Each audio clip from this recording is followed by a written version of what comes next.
ॐ नमः सिद्धेभ्यः नमो अरिहन्ताणं नमो सिद्धाणं नमो आयर्याणं नमो उवज्झायाणं नमो लोये सव्यसाहोणम्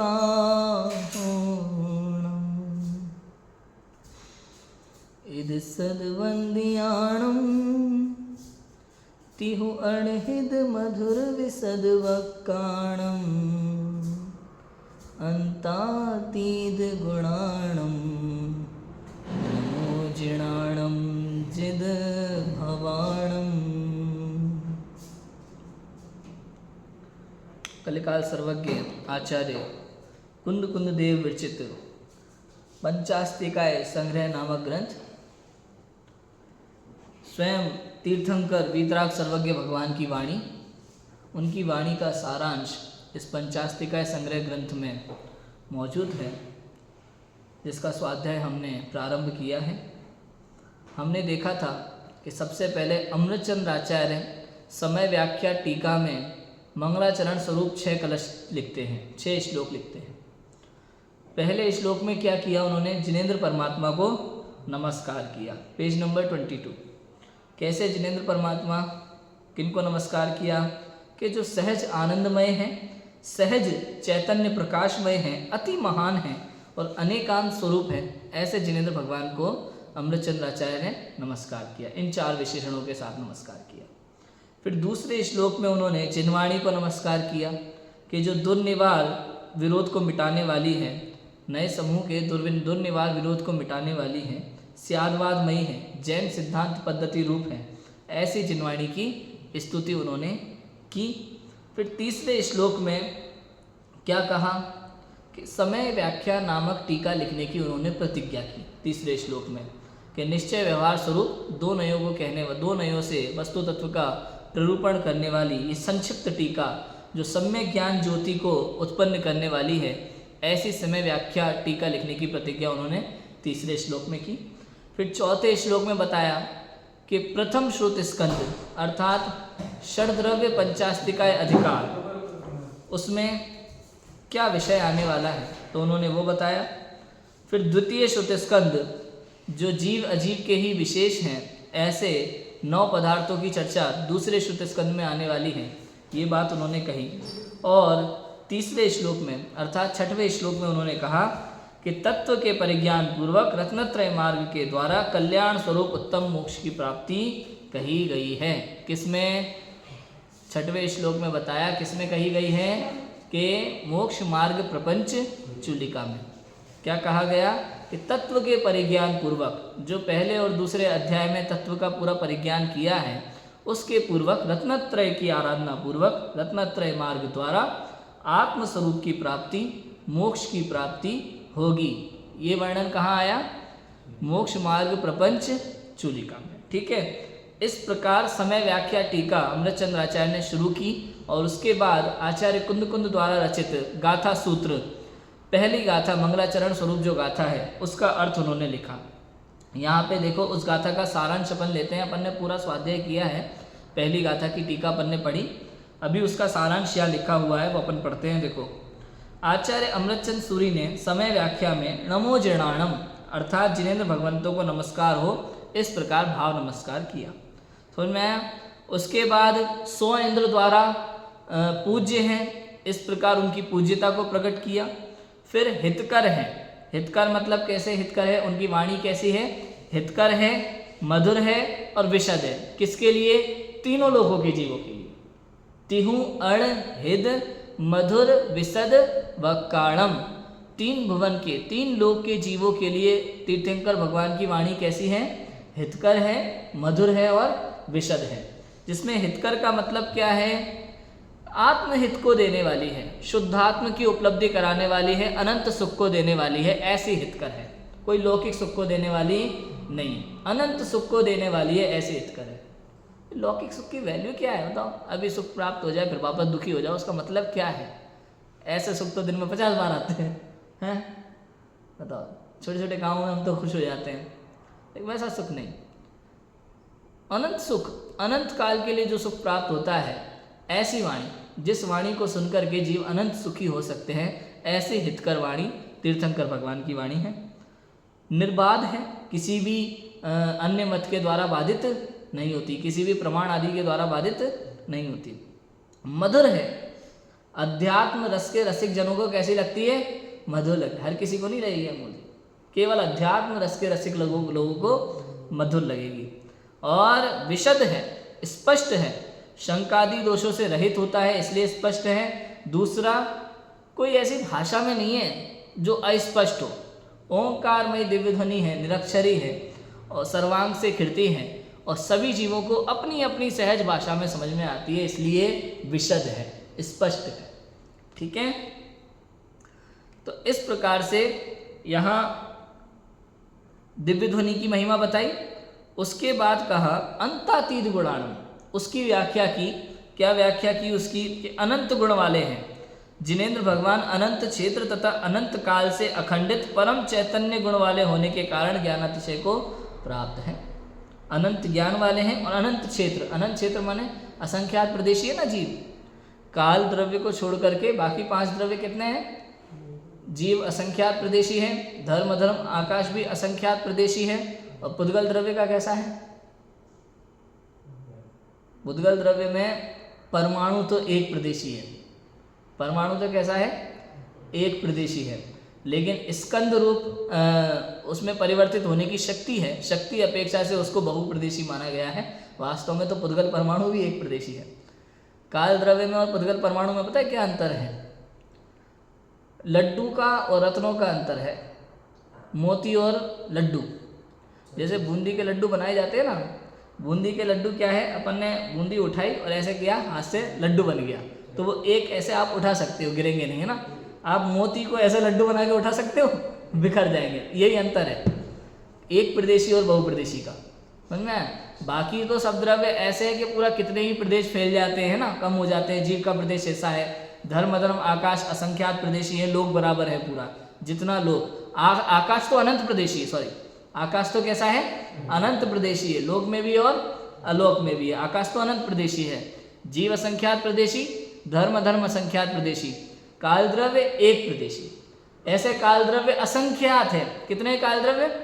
असंख्यात काल द्रव्य हैं। और पूरे लोकाकाश, 3 लोक बराबर, अलोकाकाश छोड़ देना, जितना 3 लोक है ना, उस लोक के अंदर जितने प्रदेश हैं, एक एक प्रदेश पर एक एक कालाणु खचित है ना, एक एक प्रदेश पर एक एक कालाणु खचित है। रत्नों की राशि की तरह कहा, बृहद द्रव्य संग्रह में गाथा में रत्नों की राशि की तरह कहा उसको, काल द्रव्य को। जैसे रत्न की राशि होती है, बिखर जाते हैं, ऐसे बिखरे हुए हैं 3 लोक में काल द्रव्य। ठीक है, एक एक प्रदेश पर एक एक कालाणु खचित है। और पुद्गल का क्या है? परमाणु एक प्रदेशी है, लेकिन पुद्गल स्कंद हो जाता है तो वो बहुप्रदेशी हो जाता है। ठीक है, उसके भी फिर असंख्यात प्रदेश हो सकते हैं, ऐसा। ठीक है, तो इस तरह से है।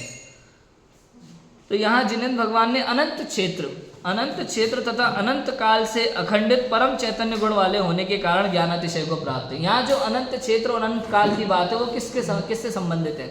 वो ज्ञान से संबंधित है, क्योंकि केवल ज्ञान में अनंत क्षेत्र में से कोई एक प्रदेश ज्ञान में बाकी नहीं रहा, और अनंत काल में से कोई एक समय ऐसा नहीं है जो केवल ज्ञान में नहीं झलकता हो। बोलो, आज भी अनेक जीव ऐसा मानते हैं रज भाई कि भाई केवल ज्ञान में ये फिक्स नहीं है कि भविष्य में क्या होने वाला है। बहुत लोग अभी ऐसा मानते हैं। मैं और अपने जैन समाज में कई ऐसे विद्वान हैं जो ये मानते हैं कि केवल ज्ञान में जो झलक चुका उसे बदला जा सकता है। बताओ, पॉसिबल है? पुरुषार्थ की महिमा नहीं जानते ना अपन ने, तो पुरुषार्थ की कितनी अच्छे से व्याख्या की है कई बार। लोगों को ऐसा लगता है आप मेहनत करके अपना समय बदल सकते हो, पुरुषार्थ करके बदल सकते हो। बताओ, पुरुषार्थ बुद्धिपूर्वक होता है कि अबुद्धिपूर्वक होता है? बताओ, हैं? बुद्धिपूर्वक या अबुद्धिपूर्वक? बुद्धिपूर्वक वाले कितने हैं? बुद्धिपूर्वक वाले कितने हैं? कोई भी नहीं है। चलो, अबुद्धिपूर्वक होता है अभी भी, लेकिन हमें ऐसा लगता है, अभी कई जीवों को ऐसा लगता है कि पुरुषार्थ बुद्धिपूर्वक होता है। ये बहुत बड़ी भूल है। अगर बुद्धिपूर्वक होता ना तो भाई साहब किसी को सम्यक दर्शन नहीं होता, किसी को मोक्ष नहीं मिलता। क्यों? क्योंकि प्रायोग्य लब्धि तक तो अभव्य भी जा सकता है, वहीं तक जीव की बुद्धि चलती है, उसके आगे सारा काम अबुद्धिपूर्वक होता है। वो मेन पुरुषार्थ है। पुरुषार्थ तो वहाँ से शुरू होता है, ये तो पहले की बातें हैं। असली पुरुषार्थ तो वहाँ से स्टार्ट होता है, करण लब्धि के पहले समय से, और वहाँ से सारा काम कैसे होता है? अबुद्धिपूर्वक होता है। बोलो, श्रेणी के समय कौन डिसाइड करता है कि उपसम श्रेणी चढ़ना है कि छपक श्रेणी चढ़ना है? बस वो तो अपने आत्म तत्व का आश्रय लेते हैं, अतीन्द्रिय आनंद के रस में मग्न हो जाते हैं, बाकी सब कर्मों में चलता रहता है उपसम क्षय से उपसम, जो होना होता है होता रहे, अपना उससे कोई मतलब नहीं है। जिसकी कर्म पे दृष्टि है उसको आत्मानुभव नहीं होता, और जिसकी दृष्टि आत्मा पर है उसी को आत्मानुभव होता है, उसी को सम्यक दर्शन होता है। जितना आप गुणा भाग करोगे ना, इस कर्म से क्या हानि है, इस कर्म का बंध कैसे हो रहा है, इसका उदय कैसे आ रहा है, इसकी उदीर्णा कैसे हो रही है, इसकी सत्ता कैसी, भटके रह जाओगे। सीधी बात है, भटके रह जाओगे। हाँ, जिनकी विशेष बुद्धि है वो अपना उपयोग लगाएं, उसको पढ़े समझे, अच्छी बात है, कोई दिक्कत नहीं। लेकिन जितना उसमें उलझोगे ना, सुलझने के लिए पढ़ो तो बहुत अच्छा, लेकिन उलझने के लिए पढ़ोगे तो उलझ जाओगे। समझ में आया? जिसकी दृष्टि इन चीज़ों पर ज़्यादा है, बाह्य चीज़ों पर ज़्यादा है, कर्मों पर ज़्यादा है, वो आत्मा से उतना ही दूर होता जाता है। और जिनकी दृष्टि आत्मा पर है उसको ये सब जानने की जरूरत ही नहीं। समझ में आया कि नहीं आया? ऐसा वस्तु का स्वरूप है। चौथा विशेषण लिया कृतकृत्य। कृतकृत्य क्या शब्द है मूल गाथा में? जिद भवाणम। जिद भवाणम माने जिन्होंने पंच परावर्तन रूप संसार चक्र को जीत लिया है, ऐसे जिनेंद्र भगवान। नमो जनाणम, उनको नमस्कार। जिद भवाणम, भव को जीतने वाले, इसलिए उनको कृतकृत्य कहा। सब कुछ कर लिया, कुछ बाकी नहीं रहा उनके जीवन में। और जो अकृतकृत्य हमारे जैसे जीव है उनके लिए वो कैसे हैं? शरणभूत है। समझ में? वही हमारे लिए शरण है। ऐसा मूल तो आत्म तत्व शरण है। बहुत सारी वो बातें भी करेंगे, देखना। तात्पर्य वृत्ति में जो अपन ने टीका में पढ़ा, तात्पर्य वृत्ति टीका में जयसेन आचार्य ने इसी बात को 4 विशेषणों के माध्यम से स्पष्ट किया। क्या? कि भैया इद सदबंदी आणम, यहाँ से पूजातिशय निकल के आता है। तिहु अण हिद मधुर विसद वक्काणम, यहाँ से वचनातिशय निकल के आता है, दिव्य ध्वनि का अतिशय उनका। फिर अंतातीत गुणाणम, यहाँ से क्या निकल के आता है? ज्ञानातिशय। और नमो जिणाणम जिद भवाणम, जिद भवाणम से क्या निकल के आता है? कृतकृत्य। ये 4 विशेषण यहाँ जयसेन आचार्य ने दिए। बताओ, कुंद आचार्य ने तो केवल गाथा लिखी है ना, इद संदबंदी आणम तिहु अणहिद मधुर विसद वक्काणम, उन्होंने तो गाथा लिख दी। अब इसमें ये पूजातिशय कहलाता है, ये वचनातिशय कहलाएगा, इसको हम ज्ञानातिशय कहेंगे, इसको हम कृतकृत्य कहेंगे। ऐसे 4 विशेषण जो नाम दिए वो किसने दिए? जयसेन आचार्य ने दिए। समझ में आया? कृतकृत्य शब्द, ज्ञानातिशय शब्द तो समय व्याख्या में भी है, अमृतचंद्राचार्य की टीका में भी है, लेकिन पूजातिशय और वचनातिशय ये शब्द वहाँ नहीं है टीका में। समझ में? ये 4 शब्द जयसेन आचार्य की टीका में है, तात्पर्य वृत्ति में, और प्रभाचंद्राचार्य की टीका में भी है। समझ में आ रहा है? प्रभाचंद्राचार्य की टीका में भी ये 4 शब्द बिल्कुल जैसे जयसेन आचार्य की पहली गाथा की टीका है ना, वही टीका प्रभाचंद्राचार्य की है। एक बात और राजू भाई, जयसेन आचार्य की टीका में जो मंगलाचरण आया, कौन सा मंगलाचरण आया था? स्वसंवेदन सिद्धाय जिनाय परमात्मने शुद्ध जीवास्तिकाय नित्यानंद चिदे नमः। ये जो जयसेन आचार्य ने मंगलाचरण लिखा था, यही सेम टू सेम मंगलाचरण प्रभाचंद्राचार्य की टीका में भी मिला।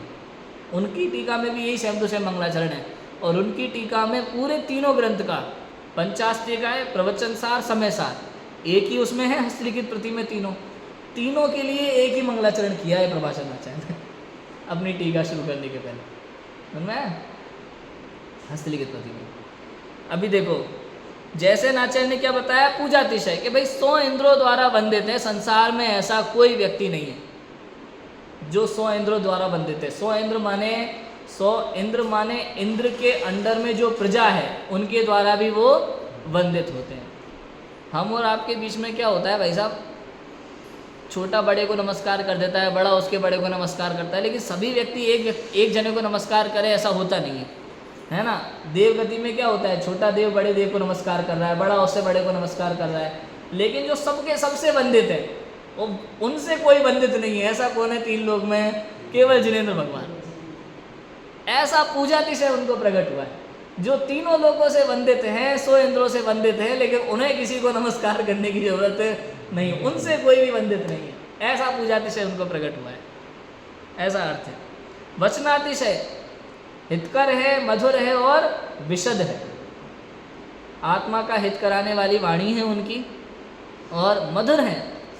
जिनको आत्मा का हित करना है उनके लिए मधुर है, सबके लिए नहीं है भैया, सबके लिए नहीं है। जिनको सांसारिक हित चाहिए उनके लिए नहीं है। आप देखो ना आज समाज में क्या होता है, आप आत्मा की बात सुनाओ उन्हें पसंद ही नहीं आती। उन्हें क्या पसंद आता है? मैं कई बार भाई साहब जाता हूँ, जैसे मैंने शास्त्री किया हुआ है, तो कई बार लोग ऐसे पूछते हैं, ऐसा शास्त्री किया आपने, हाथ देख लेते हो? अच्छा कुंडली तो देख लेते होंगे, भविष्य बता सकते हो, ये वास्तु के बारे में जानते होंगे, घर में जो समस्या चल रही है इधर का उधर तोड़ फोड़ के इधर बनवा ले तो ठीक हो जाएगा कि नहीं। भाई साहब इन सबका कोई मतलब नहीं है। मैं जिनको ये सब अच्छा लगता है उनको आत्मा की बात नहीं सुहाती। मैं जिनको आत्मा अच्छा लगता है उनके लिए ये वाणी मधुर है, उनके लिए मधुर है, सबके लिए नहीं है। इधर जैन धर्म में भी ये सारी बातें आती हैं। कहीं ना कहीं ऐसा कहा जाता है कि द्वादशाह में एक अंग ऐसा है जो ज्योतिषी को समर्पित है, लेकिन सच ये है ज्योतिष जो ज्ञान है वो ज्ञान की ऐसी विशेषता है कि ज्ञान भविष्य को जान सकता है लेकिन बदल नहीं सकता। जान लो क्या दिक्कत है, अवधि ज्ञान से जान लो, मन प्रिय ज्ञान से जान लो थोड़ा बहुत, तो केवल ज्ञान में तो सब झलक ही रहा है, उसमें तो कुछ बाकी नहीं है। जानने से हो क्या जाएगा? इसलिए जो जानने की इच्छा भी महादुखदायी है, वो भी तो इच्छा है ना, जानने की इच्छा भी तो क्या है, चारित्र मोही तो है, और क्या है, दुखदाई है। एक आत्मा का आनंद करो, मैं ये हूँ, अपने में मस्त रहो, लोका लोक झलकेगा ज्ञान में, लोका लोक झलकेगा, लेकिन अपने से फुर्सत नहीं होगी। अपने से फुर्सत नहीं होगी हमें। जिनेंद्र भगवान कैसे बताओ, लोका लोक ज्ञान में झलक रहा है, सब हो रहा है संसार में। बताओ उनके पूर्व काल के माता पिता होंगे, भविष्य के माता पिता तो अब हो नहीं सकते है ना, उनके भूतकाल के माता पिता होंगे, ज्ञान में झलक रहे होंगे, उनके साथ कई तरह के अन्याय हो रहे होंगे, पता नहीं कैसी कैसी अवस्थाओं में भटक रहे होंगे, कौन सी गति में होंगे, क्या पता बोलो। उसके बाद भी उनको फर्क नहीं पड़ता। वो आदर्श इसलिए है हमारे लिए। बताओ समझ में आ रहा है कि नहीं आ रहा? हम लोगों को कितना फर्क पड़ता है बताओ। ओ भैया उनने समय शिखर पे कब्जा कर लिया, तो कर लिया क्या हो गया क्या हो गया बताओ, कर लिया तो कर लिया, इसमें क्या बड़ी बात है। गिरनार जी चला गया हमारे हाथ, तुम्हारे हाथ में था कब भाई? है कि नहीं है? गिरनार जी चला गया हमारे, तुम्हारे हाथ में था कब ये तो बताओ। तुम जानन हारे हो, तुम्हारा काम जानना है, ये ऐसा हो गया, वो राग द्वेष करना नहीं है, इष्ट अनिष्ट मानना नहीं है, फंसना नहीं है, शांति से जानो और आनंद करो, क्या दिक्कत है बोलो। इतना ही तो करना है मेरा जीवन, जानो और आनंद करो बस। प्रति समय कुछ ना कुछ घटेगा हमारे जीवन में, और सब पूर्व कर्म के उदय से हो रहा है। जो होना है वो हो रहा है, जैसा होना है वैसा हो रहा है, जब होना है तभी हो रहा है, और जिस कारण से होना है उसी कारण से हो रहा है। चिंता किस बात की भैया चिंता किस बात की? समझ में आ रहा है? मतलब कितना आनंद, अब ये समझ लिया तो आनंद है। सम्यक दृष्टि को आनंद किस बात का है, ये समझ लिया, इसलिए आत्मा का आनंद है। आनंद तो आत्मा का ही है भैया, आनंद बातों का है ही नहीं। आनंद तो किसका है? आत्मा का ही है। लेकिन ये समझ लिया ना तो उसको चिंता नहीं रहती है, कुछ भी टेंशन नहीं है। ऐसा नहीं सम्यक दृष्टि को विचलित नहीं होता, ऐसा नहीं सम्यक दृष्टि विचलित नहीं होता। जब पूर्व कर्म का उदय आता है और उसके जीवन में इस तरह की घटनाएं घटती है तो कुछ समय के लिए वो भी विचलित होता है। जैसे हमारे भाव होते हैं वैसे उसके भी होते हैं, लेकिन वो समझ जाता है तुरंत। क्षयोपशम सम्यक में चलम लगाड़ दोष लगते हैं ना। अब चलम लगाड़ दोष हालांकि क्लियरिफाई नहीं है कि उसका मतलब क्या है, कहीं भी शास्त्रों में चलम लगाड़ दोष को क्लियरिफाई नहीं किया। थोड़ा बहुत उदाहरण देके बताया है, लेकिन वो उदाहरण के साथ साथ ये लिख दिया कि ये हम अपने हिसाब से समझा रहे हैं, बाकी तो केवल ज्ञान गम्य विषय है। चलम लगाड़ दोष को ना समझा जा सकता है ना समझाया जा सकता है, छद्मस्त के बस की बात ही नहीं है, वो केवल ज्ञान गम्य विषय है। अब लेकिन वो कहीं ना कहीं ज्ञानी जीव भी ऐसी घटनाओं से विचलित होते हैं और तुरंत समझ जाते हैं। जैसे सीता जी का जीव विचलित हुआ कि भाई राम ने मुझे जंगल में छोड़ दिया, बताओ ये क्या बात हुई। कम से कम आरिकाओं के आश्रम में छोड़ देते, हम धर्म ध्यान करते, आरिकाओं के साथ में रह के आरिका माताओं की सेवा करते, उनका आहार दे सकते थे, उनको स्वाध्याय करते, कुछ सीखते समझते, ध्यान करते, बढ़िया ज्ञान लेते, कुछ ना कुछ हो सकता था कि नहीं।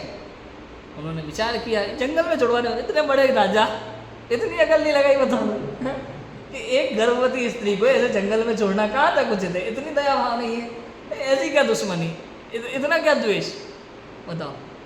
प्रिय पत्नी, इतना क्या द्वेष हो गया अचानक। विचार तो आया ही है, लेकिन तुरंत ही फिर विचार बदलता है। अरे क्या उनके भी क्या दोष, उनके हाथ में थोड़ी है, ये तो कर्म के ऊपर बात है ना। ये तो कर्म का जैसा परिणाम होगा वैसा कर्म बनना, जैसा उदय में आया वैसा उनके परिणाम उस समय वैसे हो गए, उनका क्या दोष, बताओ। उस परिणाम के कर्ता वो हैं क्या, समझ में आया कि नहीं आया। कितनी सिंपल बात है। देखा जाए तो जैन दर्शन बड़ा सरल है भैया, कठिन करोगे तो उलझोगे, कठिन मत करना।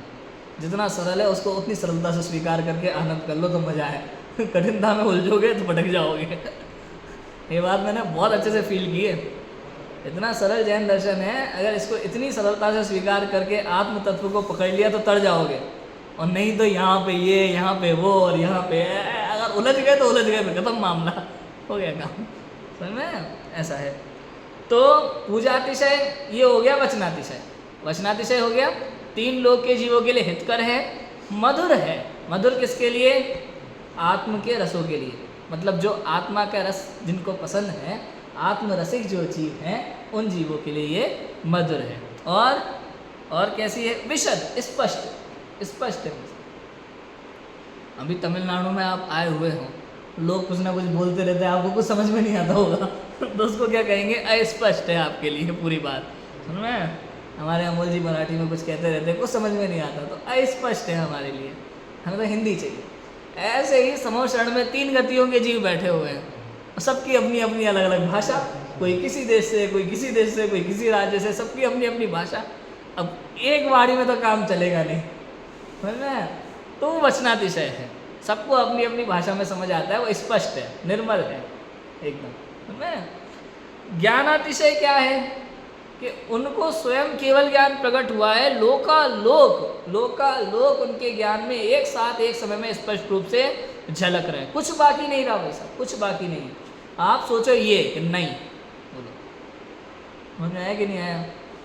कई लोगों को इस पर भरोसा नहीं होता है, बहुत जल्दी भरोसा नहीं होता कि नहीं ऐसे तो हम बंध जाएंगे। अरे तुमसे कौन देखा तुम बंध जाओगे, जबरदस्ती, हमारी तो स्वतंत्रता। अरे इसमें कितनी स्वतंत्रता है, आप देखो कितनी स्वतंत्र, जो होना है सो निश्चित है, मेरे ऊपर कोई बोझ ही नहीं है, कितनी निर्भरता है कि नहीं स्वच्छंदी हो जाओगे। अरे तो क्या दिक्कत है, हो जाओगे तो हो जाओ ना। बोलो स्वच्छंदी होने में अच्छा ही है कि बुराई है, कि ना अच्छा ही है ना बुराई है। स्वच्छंदी होना भी स्वच्छंदी होना ही है, जो होता है वो होता है। अब मुझे बताओ मारीची स्वच्छंदी हुआ कि नहीं हुआ, तो क्या वो तीर्थंकर नहीं बना? आपको क्या लगता है, आप ऐसे महापुरुष है जो जीवन में कभी स्वच्छंदी नहीं होगे हैं? कभी ना कभी कुछ बातें ऐसी होंगी जीवन में कि आप स्वच्छंदी भी होगे, तो उसमें घबराने की क्या बात है। समय आएगा तो आप भी तर जाओगे। बोलो समझ में आ रहा है कि नहीं? स्वच्छंदी होने में क्या दिक्कत है बताओ? अच्छा होना होना हमारे हाथ में है कि नहीं बताओ? स्वच्छंदी होना हमारे हाथ में भाई, जिसको होना होगा वो होने वाला, कोई नहीं रोक सकता स्वच्छंदी होने से। बताओ, कई लोग कहते हैं ना भाई ऐसी बात करके तो स्वच्छंदी, अरे तो इसमें बात का क्या दोष है भाई? इस हिसाब से तो आप आदिनाथ भगवान की दिव्य तो नहीं खत्म बंद करवा लोगे। बताओ, भरत चक्रवर्ती को ऐसा विचार नहीं आया होगा कि एक बार भगवान से पूछ लें कि अगर तुम ये बात नहीं बोलते तो वो स्वच्छंदी नहीं होता, तुम्हारे चक्कर में स्वच्छंदी हो गया, दिव्य तो नहीं बंद करा दी जाए। बताओ, सोचो। अरे भाई कितनी भी अच्छी बात चल रही हो अमोल जी, कितनी भी अच्छी बात चल रही हो, अगर आपका जीव, यदि कोई जीव ऐसा है जिसका परिवर्तन दूसरी जगह हो चुका है, जिसकी गति निश्चित हो चुकी है, कुछ नहीं कर सकते। बात बदलने से थोड़ा ना गति बदल जाएगी। समझ में आया कि नहीं आया? बोलो। जिस जीव की जैसी गति होनी होती है वैसी मति हो जाती है। समझ में आया कि नहीं? गति के अनुसार मति होती है कि मति के अनुसार गति होती है? गति के अनुसार मति हो जाती है। जैसी गति होनी हो वैसी मति हो जाती है भाई साहब। कुछ नहीं कर सकते आप, बस का ही नहीं है कुछ नहीं। तो क्या कर सकते हैं? एक ही काम कर सकते हो आप, आनंद। वो मैं हूँ, वो मैं हूँ। यदि आप हर परिस्थिति में आनंद करना सीख गए ना, तो कुछ और सीखने की जरूरत नहीं, कुछ और सीखने की जरूरत नहीं है। मैं स्वयं आनंद का स्वामी हूँ, मैं ही तो आनंद हूँ। बताओ आनंद कौन? हमारे शोपुर में रहते हैं पड़ोस में, वो आनंद आनंद मंगल, वो नहीं, मैं ही आनंद हूँ। मैं आनंद का सागर हूँ। ऐसा ज्ञानातिशय समझ में आया? तो एक तो ये केवल ज्ञान का ज्ञानातिशय बताया, दूसरा ज्ञानातिशय का एक और अर्थ किया यहाँ। क्या अर्थ किया ज्ञानातिशय का दूसरा? कि गणधर भगवान जिनको चार चार ज्ञान प्रकट हुए हैं, अंतर्मुरुत में जो द्वादशांग की रचना करते हैं, ऐसे गणधर भगवान द्वारा वो वंदनीय हैं, पूज्य हैं, जिनको मति आदि 8 रिद्धियां प्राप्त हो गई हैं। बताओ, 8 रिद्धि के धारी है, 4 ज्ञान के धारी हैं, और अंतर्मुरुत में जो द्वादशांग की रचना कर देते हैं, ऐसे ज्ञानातिशय को प्राप्त गणधर परमात्मा के द्वारा जो वंदनीय हैं, वो जिनेन्द्र सर्वज्ञ भगवान, वो उनका ज्ञान है। लोकालोक को जानना उनका ज्ञानातिशय। और ये 4 ज्ञान 8 रिद्धि के धारी, अंतर्मुरुत में द्वादशांग की रचना करने वाली, इनका भी ज्ञानातिशय है। ये कम थोड़ी है गणधर भगवान उनका। और ऐसे गणधर भगवान के द्वारा वो वंदनीय है। ये ज्ञानातिशय का अर्थ किया। दूसरा कृतकृत्य। कृतकृत्य का क्या अर्थ किया? जिद भवाणम, जिन्होंने भव को जीत लिया, पंच परावर्तन रूप संसार चक्र को जिन्होंने जीत लिया। अब कुछ करना बाकी नहीं रह गया भाई, करना कुछ बाकी था ही नहीं। वास्तव में करना तो कुछ था ही नहीं। कितना गजब अर्थ है देखो। हरी भाई, जब इसकी व्याख्या करी, मैंने शॉर्ट वीडियो निकाल के यूट्यूब पे डाली, मेरे पास एक कमेंट आया था इंस्टाग्राम पे, तो क्या करें, हाथ पे हाथ धर के बैठ जाए? मैंने कहा यही तो करना था, वही अगर तुम में ताकत है तो करके दिखाओ। हाँ बोला, मैं तो कहता ताकत है तो करके दिखाओ तुम। यही पुरुष, इसी के लिए पुरुषार्थ चाहिए। सुनो, दुकान पे दुकान चलाने के लिए पुरुषार्थ नहीं चाहिए, नौकरी करने के लिए पुरुषार्थ नहीं चाहिए, पढ़ाई लिखाई के लिए पुरुषार्थ मेहनत नहीं चाहिए। बताओ, संसार के किसी भी काम के लिए पुरुषार्थ नहीं चाहिए। हर आदमी कर रहा है, क्या बड़ी बात है, तुम क्या नया कर रहे हो? हर दूसरा आदमी यही कर रहा है। पुरुषार्थ क्या है फिर? ये सब चीज़ें छोड़ने में पुरुषार्थ है। बोलो ताकत है छोड़ने की? तुम कह सकते हो कि छोड़ दे सब कुछ, यही तो अगर बात है वो करके तो दिखाओ तब माने हम। कहने से थोड़ी हो जाएगा, इसमें अनंत पुरुषार्थ है। छोड़ के दिखाओ ना, बोलो छोड़ के दिखाओ घर, छोड़ के दिखाओ परिवार, छोड़ के दिखाओ दुकान, नौकरी, नाम, यश, मिथ्या तो छोड़ के दिखाओ ना। ये कषाय छोड़ के दिखाओ ना, इसमें अनंत पुरुषार्थ है। संसार के किसी कार्य में पुरुषार्थ नहीं है। बोलो, हाथ पे हाथ धर के बैठ जाए, अरे भैया हमारे यहाँ तो किसी भी जैन मंदिर में चल जाओ, किसी भी जैन मंदिर में कृत्रिम अकृत्रिम जिनालय 3 लोग के, तो 3 लोग के किसी भी कृत्रिम अकृत्रिम जिनालय में चल जाओ, जिन प्रतिमा यही उपदेश दे रही है कि हाथ पे हाथ धर के बैठ जाओ। यदि तुम्हें सुख चाहिए, यदि आपको सुख चाहिए, कैसा सुख चाहिए कि जैसा हमारे पास है, हमारे पास है वैसा सुख चाहिए, तो क्या करना कि जो हम कर रहे हैं वो करो। क्या करें? जे लो, हाथ पे हाथ धर के बैठो, ताकत है तो बैठो। इसका नाम अनंत पुरुषार्थ है। विचार करो। बचपन से लेके जवानी तक, हर भाव में, इस भाव में कोई नया नहीं, हर भाव में मैं कई बार सोचता हूँ यार बहुत पढ़ाई लिखाई से परेशान हो रहे हैं, बिल्कुल पढ़ाई लिखाई नहीं होती तो बढ़िया रहता। अगले भाव में जाके मुझे LKG से फिर शुरू करना पड़ेगा राजू भाई, आप सोचो। बड़ी टेंशन वाली बात है ये तो। बहुत दिक्कत है। इतनी जीवन भर पढ़ाई लिखाई करके अलग अलग भाषाएं सीखो, अलग अलग लिपियाँ सीखो, अलग अलग फील्ड सीखो। बताओ इलेक्ट्रिशियन का काम है, इलेक्ट्रिशियन नहीं आ रहा तो क्या करे, अपन ही सीख लो। बताओ प्लम्बर का काम नहीं आ रहा तो क्या करे, अपन ही सीखो। सब काम अपन ही सीख लो, पूरी जिंदगी इसी में निकल जाती है। तो क्या करोगे?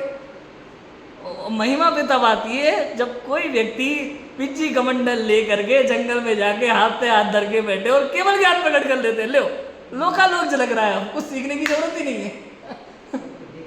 बताओ ये कौन सा पुरुषार्थ था भाई, ये कौन सी मेहनत थी, समझ में ही नहीं आता हमें, ये कौन सा पुरुषार्थ था। हम लगे दिन रात एक करके रात रात भर डिम लाइट में पुराने लोगों की कहानियाँ सुनो, पुराने लोगों की कहानियाँ सुनने में बड़ा मज़ा आता है। भाई हम मोमबत्ती में पढ़ते थे, भाई हम खम्भे की लाइट के नीचे पढ़ते थे। मैं सोचता भाई तुम दिन में क्या करते थे हाँ बताओ, दिन में क्या पहले के ज़माने में सूरज नहीं उगता था क्या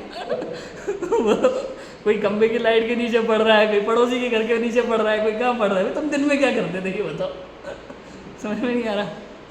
बोलो दिन रात एक करके मेहनत कर रहे हैं, खाना छोड़ रहे हैं। बताओ वहाँ कोटा में भरी सर्दी में दिसंबर जनवरी के महीने में कड़ाके की सर्दी पड़ती है भाई साहब, सुबह सुबह 5 बजे लोग निकलते हैं, पैदल पैदल भागे जा रहे हैं रोड पे, और वो कोचिंग के बाहर जूतों में खड़े होकर के पढ़ रहे हैं, कोचिंग के बाहर जूतों में खड़े होकर के पढ़ रहे हैं, और दिन रात एक करके। उसके बाद टॉप आना कितने लोगों को है, 1 मिनट, बाकी लोग कूदेंगे कोटा बैराज में मैं, कोई कूदेगा किले पे से, कोई फांसी लगाएगा, कोई जहर पिएगा। अखबार देखो आप, रिजल्ट आता है IIT का अगले दिन का। क्या है ये कोई मेहनत थोड़ी है, ये कोई पुरुषार्थ थोड़ी है, टाइम का वेस्ट है और कुछ नहीं है, पागलपन है। आप समय खराब कर रहे हो, आप मनुष्य जीवन खराब कर रहे हो और कुछ नहीं कर रहे। किसके लिए मिला था मनुष्य भाव, किसके लिए मिला था बताओ। धोना था निज आत्मा धोवन लागे चाह, है ना, आए थे किस काम से करन लगे क्या काम, धोना था निज आत्मा धोवन लागे चाह, इसी में लगे हुए हैं, क्षोभम ज्ञान को बढ़ाने में लगे हुए हैं। अब क्या मज़ा आ रहा है इसमें, कुछ नहीं है, कुछ मुझे बिल्कुल महिमा नहीं आती 1% क्षोभम ज्ञान की, 1%। जितना आ रहा बहुत है, आत्मा को जानने के लिए पर्याप्त है। यदि कुछ जानना है तो अपने को जानो, शेष कुछ जानने की आवश्यकता ही नहीं है, कुछ जानने की आवश्यकता नहीं है संसार में, किसी चीज़ को सीखने की ज़रूरत नहीं है। क्या क्या सीखोगे भाई, किसी को डांस सीखना है, किसी को सिंगिंग सीखना है, किसी को रंगोली सीखना है, किसी को भाला फेंकना सीखना है, किसी को ये रखना है, किसी को इसमें नाम कमा, क्या करोगे, कुछ नहीं है, समय व्यर्थ चला जाएगा। और ये सब अपन ने कितनी बार किया अमोल जी, अनंत बार मैं अनंत बार, गुरुदेव श्री के प्रवचन में बड़ा आनंद ले रहे हमारे अमोल जी, अनंत बार बोलो, हाँ समझ में आया, अनंत बार आपने अनंत बार पढ़ाई लिखाई की, अनंत बार। अरे भाई मेरे को तमिल अनंत बार तमिल सीखी होगी मैंने वैसे, अनंत बार ग्रंथम लिपि, हले कन्नड़ लिपि, अनंत बार किया होगा ये सब, बोलो PhD के अनंत बार बोलो, नौकरी व्यापार गवर्नमेंट नौकरी अनंत बार कर करके छोड़ दी, बोलो कर करके छोड़ दिया आपने, सब कुछ नहीं रखा है इनमें। क्या कई बार बच्चे कहते आपने ये किया है कभी, अरे कर करके छोड़ दिया हमने अपने टाइम पे। ऐसे ही कोई कहे भैया IAS की तैयारी कर करके छोड़ दी, IAS बन के छोड़ दिया हमने, कुछ नहीं रखा इसमें, अनंत बार समझ में है कि नहीं है, नहीं किया, जो करना था वो नहीं किया, बस सब किया और आज भी वही कर रहे हैं, आज भी हमें उसी की महिमा आती है। आज भी हम जब किसी को उपदेश देते तो क्या देते हैं, इसकी तैयारी कर लो, उसकी तैयारी कर लो, ये सीख लो, वो सीख लो, क्या है इसमें, आत्मा को जाना कि नहीं जाना, करने योग्य कार्य तो यही है, बाकी करने का कोई मतलब ही नहीं है। समझ में आया कि नहीं आया, एक ही काम है जो नहीं किया, वो ऐसा है, ठीक है। तो इस प्रकार से कृत्य विशेषण दिया कि कुछ करना बाकी नहीं रहा, और हम जैसे जीवों को लगता है कि कुछ करना बाकी है, उनके लिए कहा कि भाई अपने कृत्य स्वरूप को जानो और कृत्य हो जाओ, यही मार्ग है बस, ठीक है। उसके बाद जैसे आचार्य की टीका में एक विशेषता और, एक तो ये 4 विशेषण बताए उन्होंने गाथा में से निकाल के, दूसरा उन्होंने इस गाथा की टीका करते हुए 5 चीज़ें निकाली, 5 तरह से टीका की। क्या, शब्दार्थ, नयार्थ, मतार्थ और आगमार्थ और भावार्थ, 5 प्रकार के अर्थ निकाले उन्होंने इसमें से। ये सारी व्याख्या हम कर चुके, सारांश अपन देख रहे हैं खाली टीका का, दोनों टीकाओं का, पहली गाथा की दोनों टीकाओं का। तो इस प्रकार से 5 प्रकार से इसका, एक ही गाथा का उन्होंने 5 प्रकार से जैसे नाचार्य ने यहाँ अर्थ किया। फिर जिनेंद्र भगवान की वाणी वचनात्मक नमस्कार, द्रव्य नमस्कार है जो असद्भुत व्यवहार नहीं से हैं, उनके अनंत गुणों के स्मरण रूप अशुद्ध भाव नमस्कार, अशुद्ध पर्यायर्थिक निश्चय नय का विषय है, और स्वयं शुद्धात्मा आराध्य और स्वयं की निर्विकल्प अनुभव परिणति आराधक ऐसा अभेद अनुभव रूप शुद्ध भाव नमस्कार है। शुद्ध पर्यार्थिक नय का विषय है इस प्रकार नयार्थिक, मतलब नयार्थ में उन्होंने 3 चीज़ें ली, 3 प्रकार का नय बताया। एक तो असद्भूत व्यवहार नय, दूसरा अशुद्ध नय, निश्चय व्यवहार कुछ नहीं लगाया, अशुद्ध नय, तीसरा शुद्ध नय। तो यहाँ पे अशुद्ध नय का मतलब अशुद्ध निश्चय नय नहीं है। जो 8 नय में अशुद्ध निश्चय नय है, वो अशुद्ध निश्चय नय तो किसे विषय बनाता है? अभेद रूप राग द्वेष मोह जो विकार परिणति है, विभाव भाव है, उसको विषय करता है अशुद्ध निश्चय नय। यहाँ पे उसकी चर्चा नहीं। यहाँ पे अशुद्धता का मतलब क्या है? गुण भेद कल्पना। गुण भेद कल्पना वो अशुद्ध और अभेद देखना वो शुद्ध। यहाँ पे उस तरह का अर्थ लिया है। तो अनंत ज्ञानादि गुण सहित जिनेंद्र भगवान को नमस्कार करना, ये अशुद्ध नय का नमस्कार है। ये अशुद्ध नय से नमस्कार किया। और शरीर और बाह्य विभूतियों को देख करके जो नमस्कार किया जाता है, जैसा हम स्तुतियों में देखते हैं, वो असद्भुत व्यवहार है। उसमें उपचारित अनुपचारित दोनों आएंगे। समव शरण अष्ट प्रातिहार्य आदि दवा के अपन जब स्तुति में बोलते हैं, देव लोगों के द्वारा वंदनीय इस प्रकार की स्तुति करते हैं, तो उपचारित असद्भुत। और जब देह की दृष्टि से उनकी स्तुति की जाती है, नाम जैसे भगवान महावीर, तो आत्मा तो महावीर है नहीं, शरीर महावीर किसका नाम है? शरीर का। तो जब उस दृष्टि से स्तुति की जाती है तो कौन सा नय हो गया? अनुपचरित असद्भुत व्यवहार नय हो गया। और शुद्ध नय क्या है? कि एक अभेद अखंड, जिसमें आराध्य भी वही है और आराधक भी वही है, साध्य भी वही है और साधक भी वही है। ऐसे उन जिनेंद्र भगवान को नमस्कार किया। तो किस नय से किया? शुद्ध नय से। शुद्ध नय से वो ये नयार्थ निकाला। आगम में स्वइंद्र के द्वारा वंदित, सब आगमार्थ थे। भावार्थ तो क्या है? कि जैसे जिनेंद्र भगवान है वैसा ही मैं हूँ। जिनेंद्र भगवान जिसका अनुभव करके पूज्य हुए हैं, उसका अनुभव करके मुझे पूज्य बनना है, ये भावार्थ है इसका। ये भावार्थ है इसका। मेरा स्वरूप भी वैसा ही है। ऐसा ही प्रभु मैं भी हूँ, ये प्रतिबिंब सु मेरा है, भली भांति मैंने पहचाना, ऐसा ही रूप मेरा है। ऐसा ही तो मैं हूँ। ये निर्णय करना, ये अनुभव करना, ये भावार्थ है गाथा में। ऐसा है। पश्चात ये भी कहा कि मंगल शास्त्र रचना का निमित्त, शास्त्र रचना का हेतु अथवा प्रयोजन, शास्त्र की गाथा संख्या का परिमाण, शास्त्र का नाम, शास्त्र के कर्ता का नाम, इन 6 अधिकारों को बतलाकर आचार्य को व्याख्यान करना चाहिए। समझा? कैसे व्याख्यान करना चाहिए? सबसे पहले तो मंगलाचरण होना चाहिए शास्त्र प्रारंभ करने के पहले। शास्त्र रचना का निमित्त होना चाहिए। बोलो, पंचास्तिकाय का निमित्त क्या है? अपन ने पढ़ा था ना, पंचास्तिकाय की रचना का निमित्त क्या है? अरे शिव कुमार महाराज, भूल गए आप शिव कुमार महाराज को? बताया था ना, शिव कुमार महाराज के निमित्त से पंचास्तिकाय ग्रंथ रचा गया। शास्त्र रचना का निमित्त, शास्त्र रचना का हेतु, किस कारण से रचा गया? सभी जीवों के आत्म कल्याण के लिए। सीधा सिंपल कारण है, और कुछ कारण है ही नहीं हमारे शास्त्रों की रचना होगा। दूसरा, शास्त्र की गाथा संख्या का परिमाण। अमृतचंद्र आचार्य के अनुसार गाथा कितनी है? कि 172, 173, या जयसेन आचार्य की टीका में 181 है, प्रभाचंद्र आचार्य की टीका में 172 है। तो गाथा का परिमाण है ना। और शास्त्र का नाम, शास्त्रकर्ता का नाम, ये 6 बातें बतला करके आचार्य को व्याख्यान करना चाहिए। इस प्रकार की बात यहाँ जयसेन आचार्य ने की है। अब बात आती है मंगलाचरण की। किसकी बात आ रही है अब? जयसेन आचार्य ने क्या किया है अपनी टीका में? पहली गाथा की टीका लिखने के बाद मंगलाचरण को स्पष्ट किया। अनेक जो मंगलाचरण, जहाँ जहाँ मंगलाचरणों के विषय में मिलता है कि क्यों किया जाता है, कैसे करना चाहिए, मुख्य मंगल क्या, अमुख्य मंगल क्या, निबद्ध मंगल क्या, अनिबद्ध मंगल क्या, मंगलाचरण से आखिर होता क्या है, करे कि नहीं करे, करे तो क्या फ़ायदा है, नहीं करे तो क्या नुकसान है, ये सारी बातें हैं। ये जयसेन आचार्य ने दी। आज हमें यही विषय लेना था, लेकिन मुख्य रूप से आप सब हो तो पहली गाथा का सारांश और दोनों टीकाओं का सारांश हमने ले लिया। अब कल अपन मंगल पर विशेष चर्चा करेंगे कि मंगलाचरण आखिर क्या होता है। जयसेन आचार्य इस विषय में क्या मंतव्य प्रकट करते हैं, मंगलाचरण के विषय में क्या क्या बताते हैं, वो हम पढ़ेंगे। इसकी चर्चा अपन कल करेंगे। अभी की बात को विराम देते हैं। ओम नमः शिवाय।